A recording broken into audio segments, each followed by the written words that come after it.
Hey everybody, how you doing? It's Sean back again, and today we're going to discuss race swapping, as you can see here with this man who is apparently Norman Osborn from the new Spider-Man cartoon. I saw the trailer recently, and I'm not going to lie, I wasn't impressed. I didn't like anything about the trailer. I didn't like the animation, didn't like the music, didn't like any of the designs. I know I'm not particularly the target audience, but I figured they try to make it cool, like, you know, cartoons and the 80s and 90s, but I guess that's not what we're doing nowadays. In any case, I saw this man pop up on the screen and I was like, well, that hairdo looks familiar. Those waves look familiar. And I've usually seen them on a Caucasian man named Norman. You know, this guy. And of course, with Norman race swapped, Harry is also race swapped. As my friend Rena pointed out, he kind of looks like the guy from New Be a Real One, which, I don't know, cringe meets cringe right there. Now, if you've been on this channel for a little bit, you know that I made a video about black anime edits and Japan's response to such edits. It was a whole controversial thing. It started basically when an Asian artist colored a dark-skinned character from a video game and it wasn't to people's liking, and that started a whole debate on the internet. And then the overseas countered and said, hey, aren't these the same kind of people who would race swap our characters that are lighter skin just to make them darker skin, just as a way to gain some, I guess, form of representation?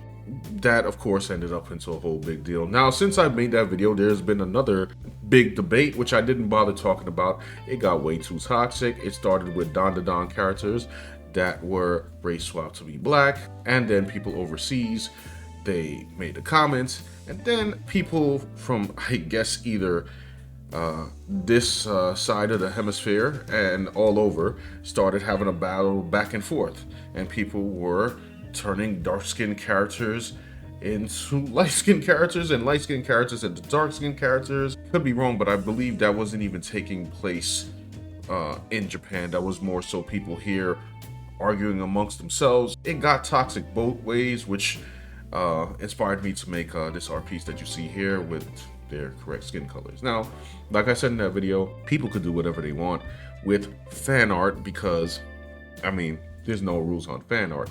I did say in that previous video that there are a subsection of those people that do make these swaps that feel as if there's no representation for their skin color, and it's mostly black. Okay, to be honest, I mean, we did have Brazilian Miku, but that wasn't really met with any kind of negative discourse. I know that's probably hard for people to understand why, but the only way I can kind of sum it up is there's never been a big Brazilian discourse of why don't we have this representation. Since it wasn't met with negativity on negativity, it never really turned into anything. These arguments are generally either in the black community or black allies, I guess, arguing for representation. So in that video, I suggested that if people feel they are lacking representation, they should come up with more diverse characters. And going back to Mr. Norman Osborn, I feel like the corporate race swap is a gaslighting mechanism. I don't know whether they mean it that way or not. I know they really just want to get their virtual signal points.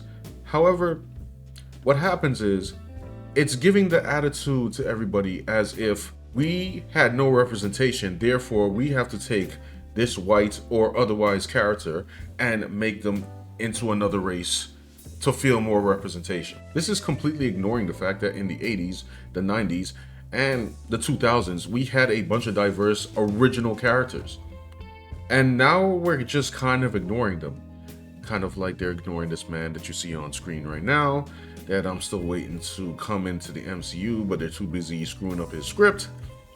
Yes, I know about Deadpool and Wolverine, but I'm talking about the general, like him injected into the MCU. Anyway, that's a whole other topic for a whole other video. I just think that the corporate race swaps do not do well for the representation argument because I don't know, some of the younger people, or maybe even older people, might not know or remember the fact that we had diverse characters. I know people have heard this before, but it's true, and I'm not the only one that feels this way. It's lazy. Okay, you're just taking some characters and then you are turning them into another color And I'm supposed to be hyped about it because why? They are lazy, empty, a way to pander and virtue signal to certain groups in order to, I don't know, gain a new audience or for the creators to feel better about themselves, or all of the above. It's not just this race swapping that's annoying. I remember the Spawn movie when Terry from the Spawn comics was translated to live action and for some reason he was turned white, and I was just like, what are we doing? So yeah, all of this race swapping is pretty much unwanted. It usually just causes like the most useless arguments and sows in division, and a lot of people kind of don't like it. Like I said, it's lazy, and I feel like it's seeped into people going back to the fan edits. Like I said, fan art is a different thing because you can't dictate what people should do. If they want to swap, I guess that's on them. However, I do want to make a video soon in which I'm going to tackle the black anime edits again. It'll be more directed to people who do things like race swapping but feel like there is no representation. It'll be a fun video. What I'm probably gonna do more than likely is I'm gonna take an actual black anime edit as a reference point, and I'll go step by step on how to create an original black character. I'm gonna work on that one for a little bit because I want to make the character as cool as possible. It'll be fun. We'll go through the different creation steps. It'll be more of a positive video just to see, you know, how we can get our creative juices flowing instead of just rehashing used characters. You know, I feel like this is the time, especially in the indie space, to create new things. And in general, it fits in with my creative philosophy. Now, this is my own opinion, but as far as fan art goes, usually when I do fan art, I want to respect the original vision of the creator. And while others are free to think it's cool, you're not going to find me trying to swap out the skin of an established character. That's what I have original creations for. Now, I know there are some out there that would say, hey, these original diverse characters, people don't want to see them, they never succeed, they are not going to get anywhere, they're not going to get off the ground. And you have a bunch of people now, due to the climate, saying, oh, we don't want to see diverse characters at all, we're tired of them, we don't want to see them in our books, our games, our movies. And I'm gonna be honest with you, to that, my response is, I don't care. The reason I don't care is because these negative viewpoints are negligible to me. There are a bunch of people that want to see passionate projects that are done with the same love and care as entertainment was done back in the day. For me, which is the 80s and 90s, we had a bunch of diverse characters and settings, and nobody really had a problem with it. And there are a bunch of people that don't have a problem with it now, as long as all of this entertainment is done in a non-cringe way. And by the way, this is the same for white characters, because we've seen a bunch of cringe white characters too. So this isn't a if you don't like it, don't buy it kind of thing. It's just I'm not going to cater to the negative thoughts that people have towards creation.